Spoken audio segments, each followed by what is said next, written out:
দর্শক স্বাগত এশিয়ান দেশ সংবাদে আপনাদের সাথে আছি আমি উর্মি আক্তার। চলে যাচ্ছি পুরো সংবাদে। সংকটকালে দেশের দায়িত্ব নিয়েছেন বাংলাদেশ সেনাবাহিনী। বিকেল 4টার দিকে জাতির উদ্দেশ্যে দেয়া এক ভাষণে একথা জানান সেনাবাহিনীর প্রধান জেনারেল ওয়াকারুজ্জামান। তিনি জানান, রাজনৈতিক ক্রান্তিকালে একটি অন্তর্বর্তী সরকার গঠন করা হবে, সব হত্যার বিচার হবে। এ সময় সেনাবাহিনীর উপর আস্থা রাখার আহ্বান জানান সেনাপ্রধান। কাউসার আহমেদের রিপোর্টে থাকছে বিস্তারিত। ক্রান্তিকাল চলছে। আমি সমস্ত রাজনৈতিক দলের নেতৃবৃন্দকে এখানে আমন্ত্রণ করেছিলাম, ওনারা এখানে এসেছেন। আমরা একটা সুন্দর আলোচনা করেছি। সেখানে আমরা সিদ্ধান্ত নিয়েছি যে একটা ইন্টারিম গভর্নমেন্ট আমরা ফর্ম করব। সংকটকালীন মুহূর্তে দেশের পরিস্থিতি নিয়ন্ত্রণের দায়িত্ব নিলেন সেনাপ্রধান জেনারেল ওয়াকারুজ্জামান। এবং ইন্টারিম গভর্নমেন্টের মাধ্যমে এদেশের সমস্ত কার্যকলাপ চলবে। আমরা এখন মহামান্য রাষ্ট্রপতির কাছে যাব যে এই ইন্টারিম গভর্নমেন্ট ফর্মের ব্যাপারে ওনার সাথে আলোচনা করে আমরা একটা ইন্টারিম গভর্নমেন্ট ফর্ম করে দেশ পরিচালনা করব। জানান, দেশে একটি রাজনৈতিক ক্রান্তিকাল চলছে। এ সময়ে একটি অন্তর্বর্তীকালীন সরকার গঠন করে সব হত্যার বিচার করা হবে। আমি আপনাদের কথা দিচ্ছি, সমস্ত হত্যা, সমস্ত অন্যায়ের বিচার আমরা করব। আপনারা সেনাবাহিনীর প্রতি আস্থা রাখেন, সশস্ত্র বাহিনীর প্রতি আস্থা রাখেন। আমি সমস্ত দায়িত্ব নিচ্ছি, আপনাদের জানমাল, এবং আপনাদেরকে আমি কথা দিচ্ছি যে আপনারা আশাহত হবেন না।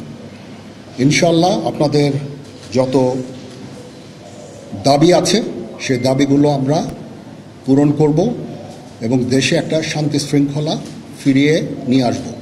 সংবাদ সম্মেলনে সেনাবাহিনীর উপর আস্থা রাখার আহ্বান জানান তিনি। একই সাথে আহ্বান জানান দেশে শান্তি শৃঙ্খলা বজায় রাখার। আপনারা আমার সাথে সহযোগিতা করেন, দয়া করে আর এই ভাঙচুর, হত্যা, মারামারি, সংঘর্ষ এগুলো থেকে বিরত হন। আমি নিশ্চিত যে আপনারা যদি আমার কথা মতো চলেন, আমাদের সাথে যদি একসাথে যদি কাজ করি, আমরা নিঃসন্দেহে আমরা একটা সুন্দর পরিণতির দিকে আমরা অগ্রসর হতে পারব। সবাই মিলে সুন্দর দেশ গড়ার প্রত্যয় ব্যক্ত করেন সেনাবাহিনীর প্রধান জেনারেল ওয়াকারুজ্জামান। আপনারা দয়া করে আমাকে সাহায্য করেন। মারামারি করে এই সংঘাতের মাধ্যমে আমরা আর কিছু অ্যাচিভ করতে পারবো না। কাউসার আহমেদ, এশিয়ান টেলিভিশন, ঢাকা। দর্শক, এই মুহূর্তে রংপুর থেকে যুক্ত হচ্ছেন সহকর্মী বাদশা ওসমানী। তার কাছ থেকে জানবো সর্বশেষ খবর। যে বাদশা, আমাকে শুনতে পাচ্ছেন? বাদশা, রংপুরের সার্বিক পরিস্থিতি কি আমাদেরকে জানাবেন?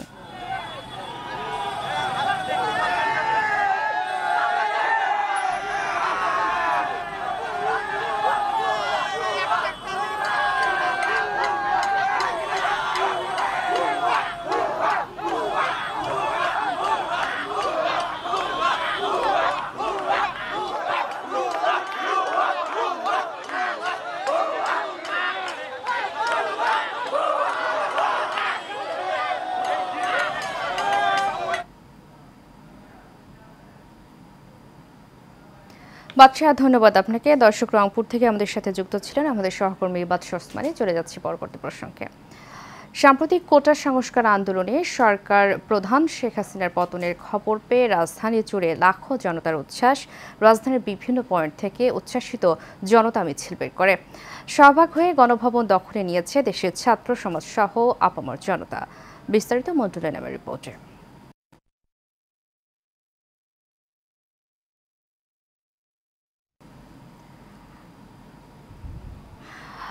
দর্শক, রিপোর্টটি প্রক্রিয়াধীন রয়েছে। চলে যাচ্ছি পরবর্তী প্রসঙ্গে।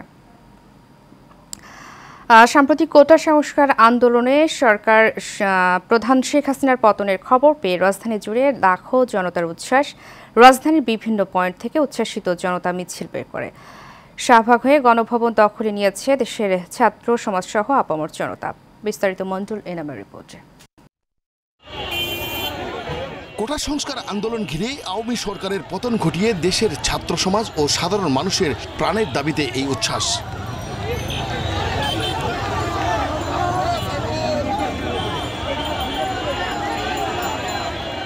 গেল কয়েকদিন ধরেই দেশের সাধারণ মানুষ সরকার পতনের এক দফা দাবি আদায়ে শ্বাসরুদ্ধকর পরিবেশ থেকে মুক্ত হয়েছে বলে জানায় উচ্ছ্বাসিত জনতা।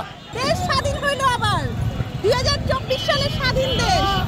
এ সময় তারা জানায় এই বিজয় গত কয়েকদিনের স্বৈরা শাসকের বুলেটে শহীদদের উৎসর্গ করছেন তারা।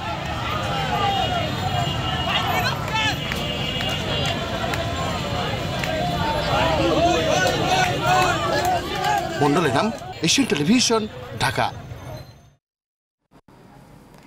এশিয়ান দেশ সংবাদ এ পর্যন্তই। পরবর্তী সংবাদ দেখার আমন্ত্রণ জানিয়ে শেষ করছি সবাইকে।